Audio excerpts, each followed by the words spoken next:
আমি বিচারপতির পদ থেকে মঙ্গলবার পদত্যাগ করব, 1 নম্বর।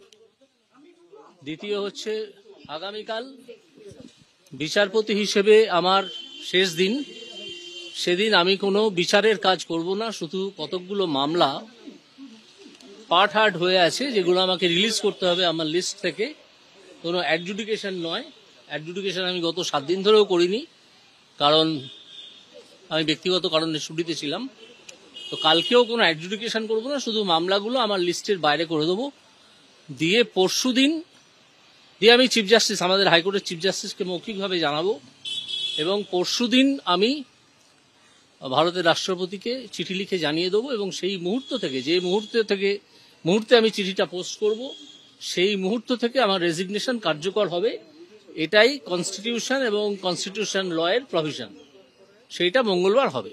তারপর আমি আপনাদের সব প্রশ্নের উত্তর দেব মঙ্গলবার 1:30টার সময় কোর্টে মাস্টারদা সূর্য সেন মূর্তির নিচে আমি আসব। আপনাদের সব প্রশ্নের উত্তর সেদিন। মাস্টারদার যে অকুণ্ঠ সমর্থন আমি আমার কাজের সময় পেয়েছি, আমি মিডিয়ার কাছে ঋণী।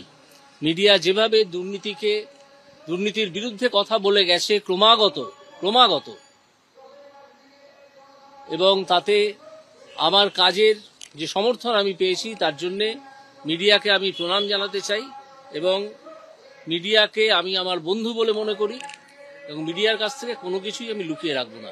শুধু আমাকে 2 দিন সময় দিন, সোমবারের পর মঙ্গলবার 1:30টার সময়। আমি এইটুকু মন্তব্য করতে পারি, কুণাল বাবুর সঙ্গে আমার চেম্বারে বসে, হাইকোর্টের চেম্বারে বসে দীর্ঘক্ষণ বিভিন্ন বিষয় নিয়ে, রাজনীতি নিয়ে নয়, বিভিন্ন সাহিত্য ও সংস্কৃতি নিয়ে আলোচনা হয়েছে। আমার মানুষটিকে ভালো লেগেছে। কুণাল ঘোষ যতই মুখপাত্র হিসেবে আমাকে আক্রমণ করে থাকুন না কেন, কুণাল বাবুকে আমার মানুষ হিসেবে ভালো লেগেছে। সেটা যা খুশি তাই বলতে পারেন। সময় হিসেবে, রাজনীতিবিদ হিসেবে উনি তো বহুদিন রাজনীতি করেছেন, এমপি ছিলেন, সেটা বলতে পারেন। কিন্তু আমি কথা বলে যতটুকু বুঝেছি, কুণাল ঘোষকে আমার ভালো লেগেছে। আমি আবার মিডিয়ার কাছে আমার কৃতজ্ঞতা জানাচ্ছি। আপনারা দুর্নীতির বিরুদ্ধে যেভাবে রুখে দাঁড়িয়েছিলেন, এখনো দাঁড়িয়েছেন, তাতে আমি সত্যিই অত্যন্ত কৃতজ্ঞ আপনাদের মিডিয়ার কাছে, বাংলা এবং সর্বভারতীয় মিডিয়ার কাছে। দুর্নীতির বিরুদ্ধে আপনারা সবসময় থাকুন। আমি বিচারপতির পদ থেকে মঙ্গলবার পদত্যাগ করব, 1 নম্বর। দ্বিতীয় হচ্ছে, আগামীকাল বিচারপতি হিসেবে আমার শেষ দিন। সেদিন আমি কোনো বিচারের কাজ করব না, শুধু কতকগুলো মামলা পার্ট হার্ড হয়ে আছে যেগুলো আমাকে রিলিজ করতে হবে আমার লিস্ট থেকে।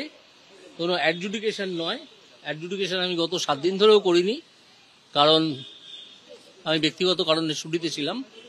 তো কালকেও কোনো অ্যাডজুডিকেশন করব না, শুধু মামলাগুলো আমার লিস্টের বাইরে করে দেবো। দিয়ে পরশু দিন আমি চিফ জাস্টিস, আমাদের হাইকোর্টের চিফ জাস্টিসকে মৌখিকভাবে জানাবো, এবং পরশু দিন আমি ভারতের রাষ্ট্রপতিকে চিঠি লিখে জানিয়ে দেবো। এবং সেই মুহূর্ত থেকে, যে মুহূর্তে আমি চিঠিটা পোস্ট করব, সেই মুহূর্ত থেকে আমার রেজিগনেশন কার্যকর হবে। এটাই কনস্টিটিউশন এবং কনস্টিটিউশন লয়ের প্রভিশন, সেইটা মঙ্গলবার হবে। তারপর আমি আপনাদের সব প্রশ্নের উত্তর দেব মঙ্গলবার 1:30টার সময় কোর্টে মাস্টারদা সূর্য সেন মূর্তির নিচে আমি আসব। আপনাদের সব প্রশ্নের উত্তর সেদিন। মাস্টারদার